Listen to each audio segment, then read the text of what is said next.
શહેરમાં અનેક પૌરાણિક મંદિરો આવ્યા છે જેમાં શ્રદ્ધાળુઓની ભારે આસ્થા છે. આવું જ એક મંદિર છે સુરતના ઉમરા વિસ્તારમાં આવેલું રામનાથ ગેલા મંદિર. વિશ્વમાં મહાદેવનું આ એકમાત્ર મંદિર છે જ્યાં વર્ષમાં એકવાર જીવતા કરચલા ચડાવવાની પ્રથા છે.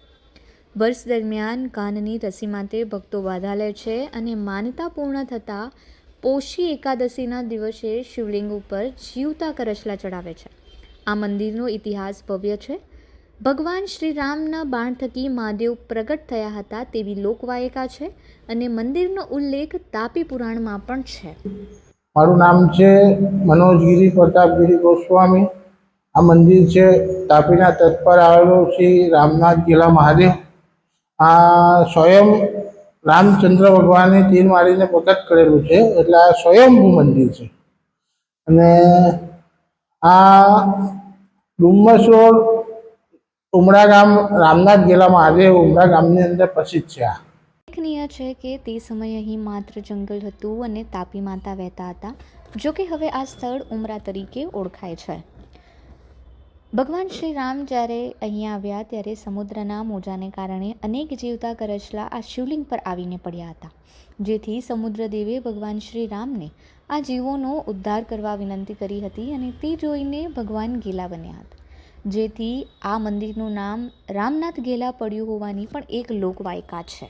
પ્રવાસમાં જ્યારે નીકળ્યા ત્યારે રામચંદ્ર ભગવાને અહીંયા આવ્યા આ ધરતી પર ને આ જગ્યા ઉપર આવ્યા ને એમને ખબર પડી કે રાજા દશરથનું ધ્યાન થયું છે, એટલે એમને અહીંયા ખબર પડી.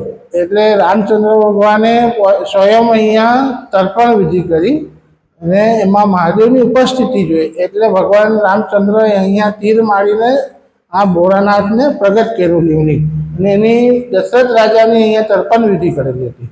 રામનાથ ગેલા મહાદેવને વર્ષમાં એક જ વાર જીવતા કરચલા ચડાવવાની પ્રથા વર્ષો જૂની છે. પોષ વદ એકાદશીના દિવસે પ્રભુ રામે તર્પણ કર્યું હોવાથી અસંખ્ય જીવોનો ઉદ્ધાર થયો હતો, જેથી મહાદેવના ભક્તો જીવતા કરચલા ચડાવવાની બાધા રાખે છે.